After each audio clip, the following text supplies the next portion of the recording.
Now you have to ask yourself, why are we so persistent in our religious beliefs if there's no God?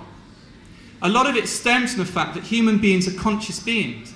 We're aware that we exist, so it's natural for us to ask, why am I here? Is there any point to life? Is there any purpose? And that's partly where the religious impulse comes from. But maybe a problem for someone who doesn't believe in God is to ask, why is it only human beings are conscious beings? Of all the studies we've done of nature, we've never noticed chimpanzees speculating, is there a meaning to life? We've never noticed great apes performing religious ceremonies.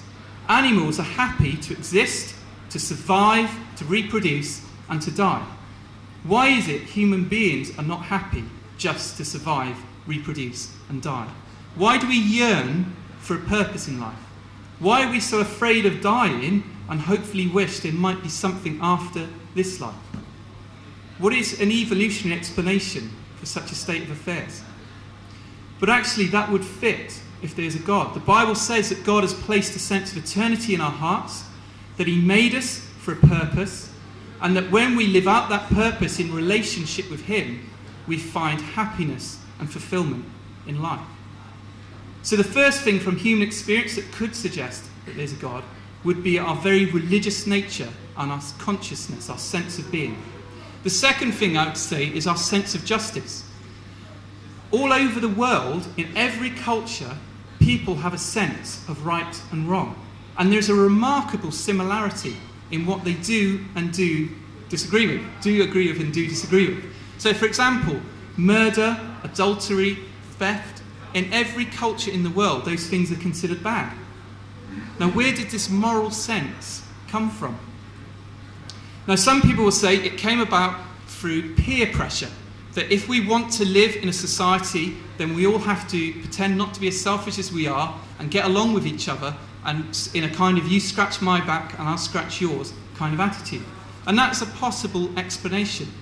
But what that doesn't explain is people who are willing to stand against their culture. If you've heard of William Wilberforce, he was the Englishman who stood against slavery in the 1700s. And at the time, the vast majority of people in Britain felt slavery was good. They felt it was perfectly acceptable.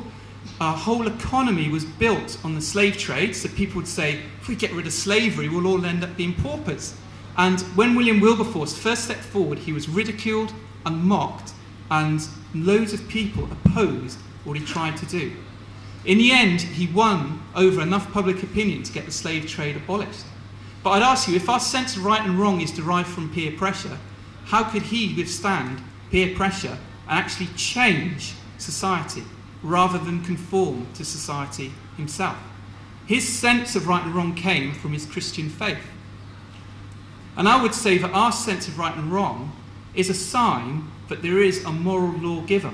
There is a God who has determined what is right and wrong, and written within our conscience a sense of right and wrong. So that is another possible indication from life that there is a God. The third thing from human experience is our reaction to suffering. Now, we had a huge earthquake in Haiti a few weeks ago. We quite regularly seem to turn on the news and see children starved to death in Africa. We have the Holocaust, where 6 million people were killed. And quite naturally, we react against that. And for many people, that is proof enough that there's no God. Because how could there possibly be a God in a world where you can have a Holocaust? Now, I'm not going to say too much, because next month, on the 17th of March, we're doing the whole evening on the question of suffering. But I would just like to float one idea to you. If the world came about by accident, and it's all about natural selection, which is survival of the fittest, why do we care if people a long way away starve to death? Why do we look at it and think there's something wrong with the world? This shouldn't happen. Because if the world is just the way it's always been, why would we have this sense that it should be better? You know, the way you can judge a crooked line is because in your mind you know what a straight line looks like. So maybe the fact we look at this world and we see suffering and we say this is not the way it should be is an indication that there was a God who originally made a good world which has now gone bad, and within our human psyche he's placed that trace memory that this is not the way life is supposed to be. So maybe the very thing that makes some people convinced there's not a God can actually provide us with some hint that there is a God. Because otherwise, why would we worry that the world is a difficult and nasty place? The final thing I'd like to talk about from human experience, and this is probably the most challenging one, and all these things we've spoken about tonight, while we can't conclusively prove God, they point in the direction that there is a God. And the last one I'd like to talk about is the person called Jesus Christ.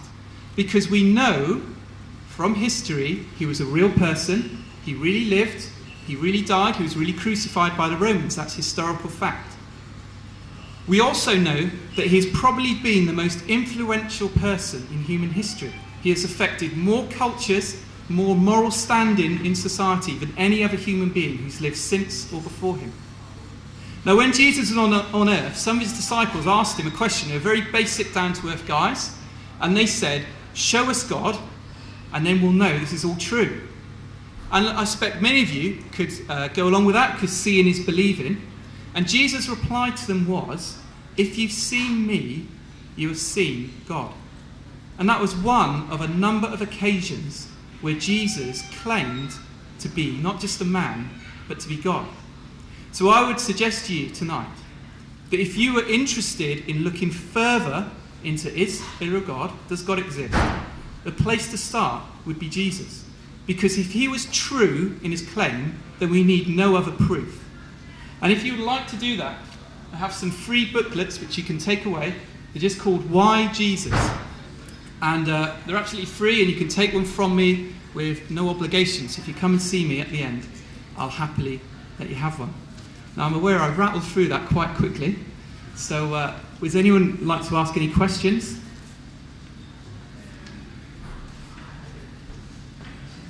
You don't have to make them up. I won't feel bad if you don't.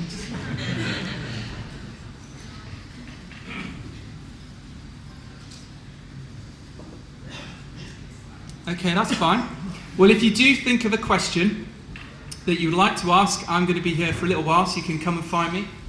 If you like one of these books, I'm going to leave them on the bar over here, so you can just come and help yourself to one. So thank you for listening, and I hope you enjoy the rest of your night.